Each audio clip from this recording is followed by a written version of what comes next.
Мы все смертные, мы все под Господом.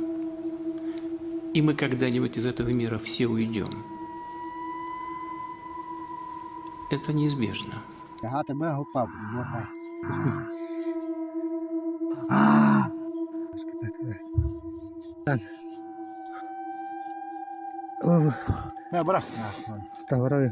Вопрос в том, как мы жили.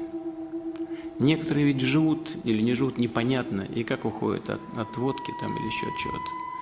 Непонятно. А потом ушли, жили и не жили. Тоже не, и незаметно пролистнулось как-то. То ли жил человек, то ли нет. А ваш сын жил. Понимаете?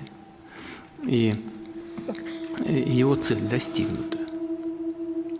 Это значит, что он и из жизни не зря ушел. Надо вытаскивать. Сейчас, блядь, вот потащим, нахуй, там за что-нибудь зацепим, блядь, пакеты порвутся, блядь. Может быть, вот на это, на колесо, блядь.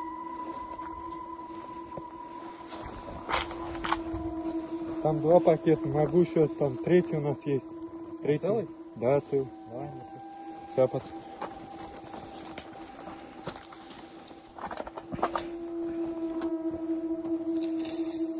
Ебать, рад-то было в тебе, бля.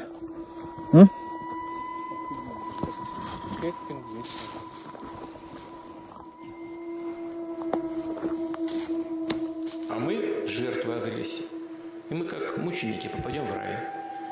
А они просто сдохнут.